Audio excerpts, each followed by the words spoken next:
Hello students, now we will read chapter 1 Post World War Political Developments of Political Science subject class ninth, Maharashtra board. So political science is having 6 chapters. One by one we will read each of these chapters. So let's come to the chapter 1 Post World War Political Developments. Let's revise.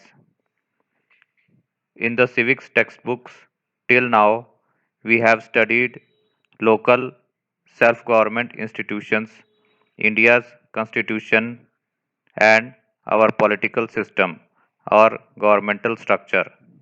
In this class, we are going to study India's relations with the world. You must have understood world geography through the study of geography. You must have become familiar with the global historical events through the study of history. Now, through the study of political science, we are going to study the India's relations with the world and some major global issues. We are dependent on different persons, institutions, and organizations in the society for different reasons and for different facilities. Our social life is independent of mutual cooperation, has a very important place in it, just as it is true about individuals and society, it applies to different nations as well. There are many independent nations in the world like India. Some exchange and interaction goes on between them constantly. These independent states also enter into treaties with each other. A system of all these independent sovereign states comes up. We call it international system.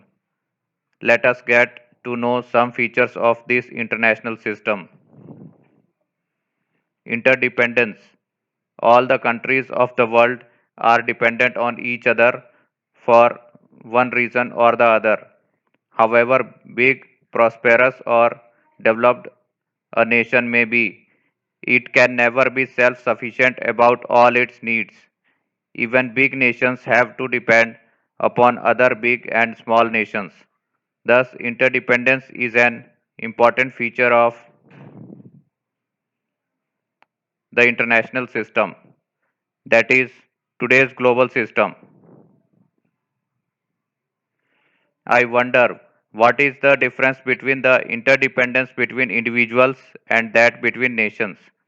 Is there such a division like rich countries and poor countries? Just as a country is governed by a constitution, is there some kind of a constitution at the global level? Who enjoys the supreme position in an international system? International relations through foreign policy. Every nation has policies about its internal dealings as also about its relations with each other, with other nations. Such a policy is called foreign policy. We are going to study India's foreign policy in detail in next chapter. Let's do this. Collect newspapers for a month and take cuttings of news about different foreign countries. Classify the news on the basis of the points given below and put up an exhibition. The visits to our country of persons holding important positions in other nations. Treaties signed between our country and other countries. An international conference convened in our country. Events with respect to our neighboring countries. Background.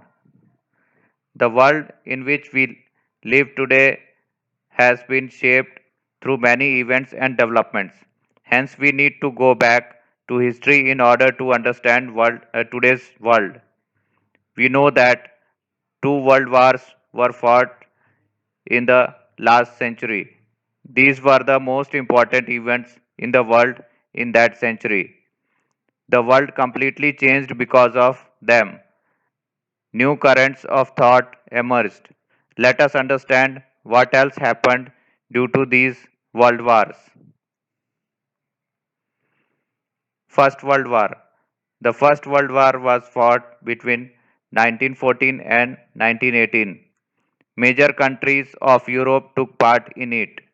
Europe had a very central place in the international or global system at that time. The war caused a tremendous loss of life and property. The countries which joined the war suffered tremendous economic losses.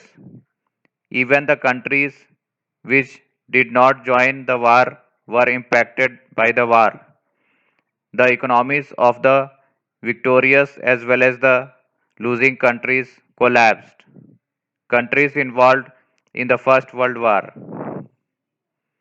Allied powers: Britain, France, Russia, Italy, America. Central powers: Germany, Austria-Hungary, Turkey, Bulgaria.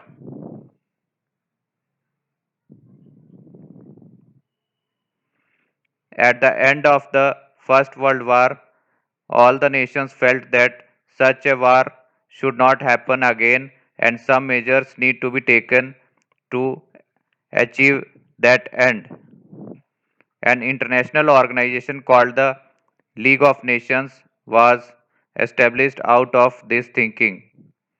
It became an important platform to solve international disputes and carry out negotiations.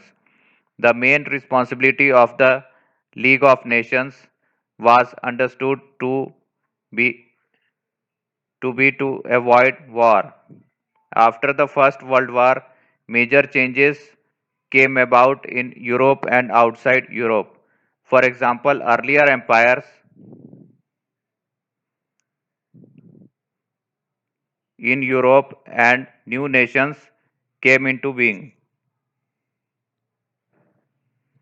Many European countries had their colonies in the countries of Africa and Asia. Movements of movements for independence started in these colonies. These movements challenged the hegemony of the European nations. League of Nations was established after the First World War to establish peace, but it did not succeed at preventing war. Autocratic regimes came up in Germany, Italy, Spain, and other countries. All these developments culminated in the Second World War.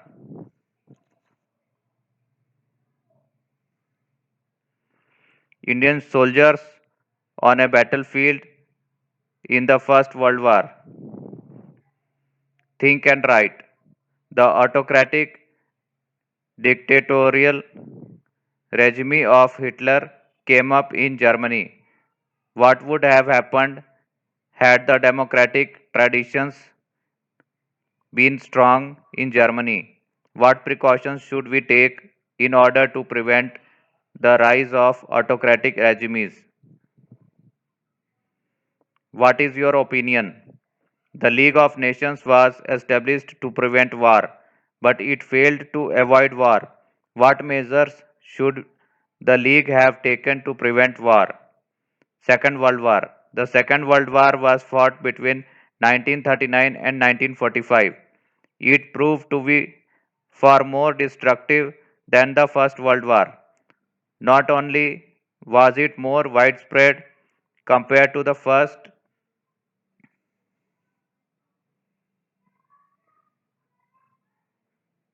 World War, but also more advanced technology was employed in this war. Countries which took part in Second World War once again faced a situation of economic crisis.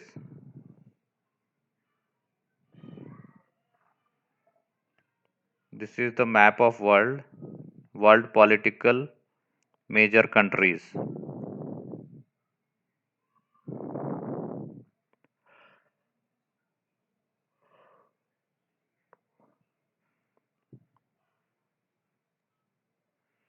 Let's write. Second World War was fought between 1939 and 1945. What events were unfolding in India during this period? What was the effect of Second World War on India? Countries involved in Second World War, Allied powers, Britain, France, Australia, Canada, New Zealand, India, Soviet Russia, China, America. Axis power, Germany, Japan, Italy.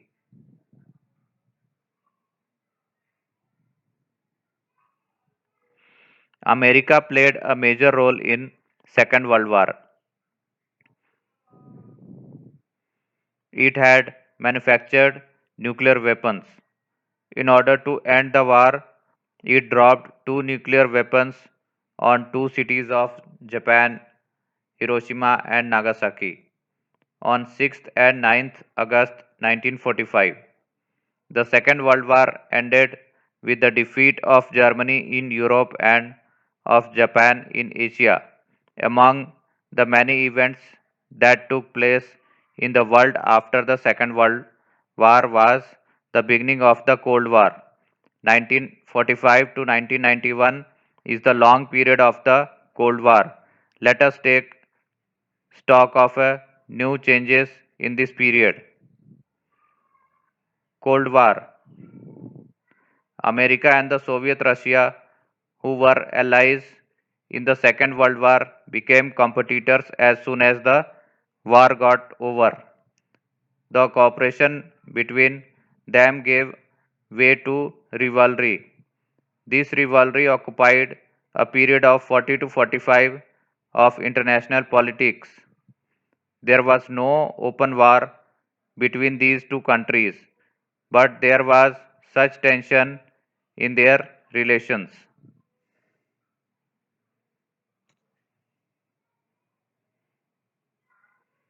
that it seemed that a war would erupt any time. The concept of Cold War is used to describe the condition where there is no actual war, but there are such tensions in the circumstances that they may be responsible to cause war.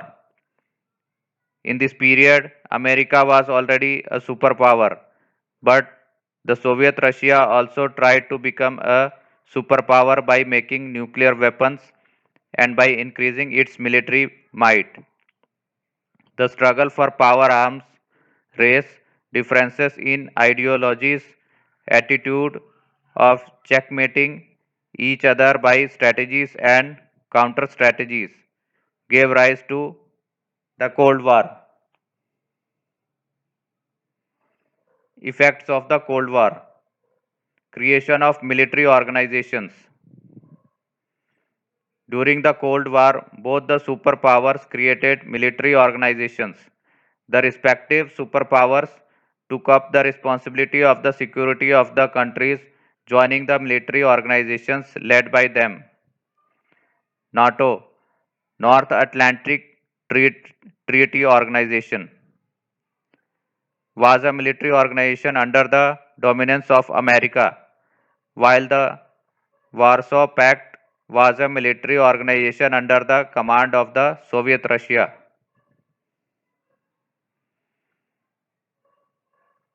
What is your opinion? Is there any correlation between the advances in technologies and world peace? How can technology be used for human welfare? Bipolarization of the world. During the Cold War, most countries of the world joined either of the two superpower blocs, such as such a division of the nations of the world in two groups is bipolarization. The scope of the Cold War increased due to this. The sphere of tension spread. Let's do this.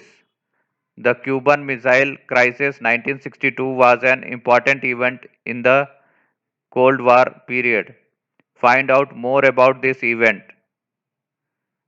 Do you know the communist revolution took place in 1917 in Russia and the Soviet Russia came into being in the short while the Soviet Russia came up as a superpower in international politics, but there were extreme difference of opinion between America and the Soviet Russia. For example, the USA was a democratic state advocating capitalism, while the Soviet Russia advocated socialism and one party authoritarian system. Both the superpowers wanted to expand their own dominance in the world. America wanted to spread capitalism, while the Soviet Russia wanted to spread socialism. Both countries started making efforts to pull smaller countries into their respective blocs in order to increase their hegemony. As a result, Europe was ideologically divided. Western European countries joined the bloc led by Americas, while Eastern European countries joined the bloc led by Soviet Russia. These superpowers espoused the policy of extending military and economic help to the countries in their respective blocs. Arms race. The superpowers started producing arms on a large scale to outsmart each other. There, there started a rivalry to make more and more destructive weapons and to acquire the technology required for the same. But soon, both the superpowers realized that the arms race may endanger international peace.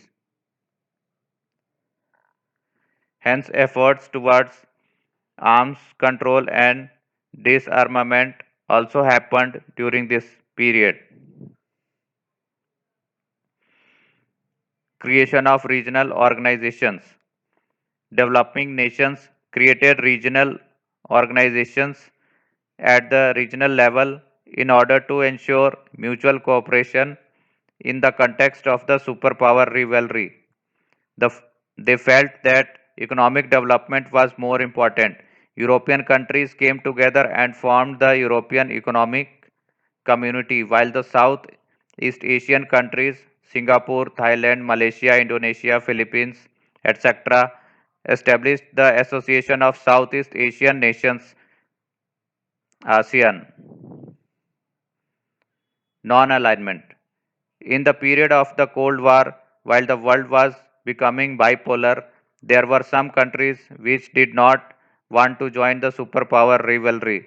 Such nations decided to stay out of the Cold War rivalry. Their policy is known as non alignment. Non alignment was an important movement during the Cold War. Non alignment movement. The Asian and African countries which became independent after the Second World War supported the idea of non alignment. This movement started from 1961 under the leadership of India's Prime Minister Pandit Jawaharlal Nehru, President of Yugoslavia Marshal Tito, President of Egypt Gamal Abdel Nasser, President of Indonesia Dr. Sukarno, and President of Ghana Dr. Kwame Nkrumah. Evaluation of the non-alignment movement. The non-alignment movement has opposed coloni- colonialism, imperialism, and racism. It has encouraged the resolution of international disputes by peaceful means. India led this movement under the guidance of Pandit Jawaharlal Nehru. India continued to actively support the movement afterwards as well. Even after the end of the Cold War, the importance of the movement has not reduced. The non aligned movement is based on eternal principles of humanism, global peace and equality. It has inspired the less developed countries to come together. It has encouraged the resolution of international disputes by peaceful means, while taking a firm stand on disarmament, fostering human rights. The non aligned movement put forth the problems of poor, undeveloped countries firmly. This movement made a demand of a new international economic order, an IEO. Summarizing briefly, the significance of the non aligned movement has not reduced even if the Cold War is over. It inspired the less developed countries to come together. It brought several new streams of economic and social changes into international politics. It gave these countries the confidence to assert themselves with respect in international politics. End of the Cold War. The Cold War that had dominated international politics since 1945 came to an end. It was an important event that happened towards the end of the last century. There were many reasons for the end of the Cold War as given below. The Soviet Russia adopted the policy of opening up the economy. The state loosened up its control of the economy. The then president of the Soviet Russia, Mikhail Gorbachev, implemented the policies of perestroika restructuring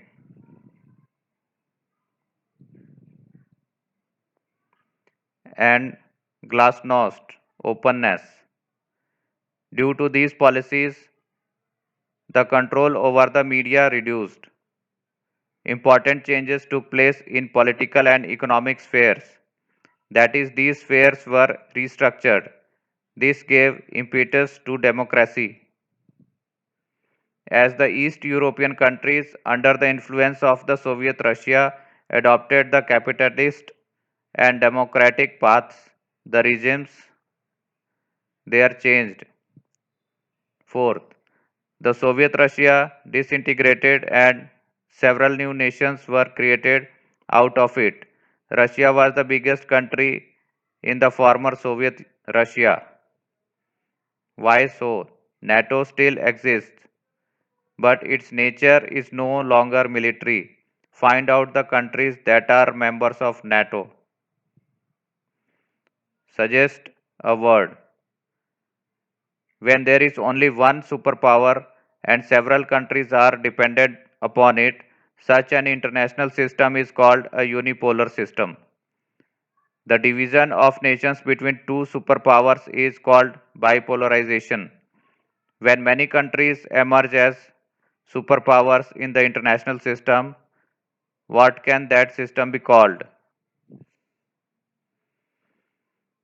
Write an easy Write an essay on the topic futility of war. Some points have been given below to help you discuss them. Any problem can be solved by discussion and negotiations. Problems cannot be solved by war. War puts a spanner in the wheel of development.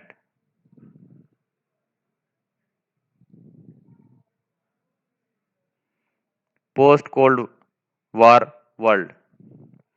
The Cold War came to an end with the disintegration of the Soviet Russia, which till then had been a superpower. As a result, major changes took place in world politics. For example, America remained the only superpower in world politics. A conducive atmosphere prevailed for the growth in trade and economic relations between and among nations.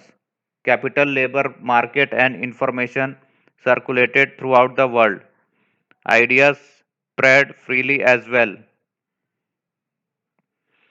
All nations of the world decided to give priority to trade relations. The idea of giving aid to other nations fell behind. Instead, efforts began to be made to establish economic relations. The description of a country which was opposed to another has now changed from enemy nation to rival nation. The responsibility of United Nations has increased. The United Nations now had to take more concrete steps to maintain global peace and security. Environmental protection, fostering of human rights, gender equality, and management of natural calamities now acquired a global dimension. What is globalization? After the end of the Cold War, trade and economic relations between countries become more open. As been mentioned before, capital labor markets and information began circulating globally. The give and take of ideas among people all over the world grew. Due to the revolution in information technology, different events and developments began to be known everywhere. The boundaries between nations did not remain as sacrosanct, sacrosanct as they were before. All these processes are together called globalization. Just as globalization has brought us benefits, it has also caused losses. For example, as the economies of different countries got linked with each other, trade increased, economic unification grew, plenty of products became available in the markets, but at the same time, the gap between the poor and rich nations did not reduce. In this chapter, we studied the global developments from 1945 onwards. We understood the world in the Cold War period, the arms race, and the efforts at disarmament. We also learned about the meaning of globalization. In the next chapter, we shall study India's foreign policy, find out and participate, find out about any two global organizations that work for protecting the environment. If you agree with their objectives, find out about opportunities for participation in some of the activities. Thank you.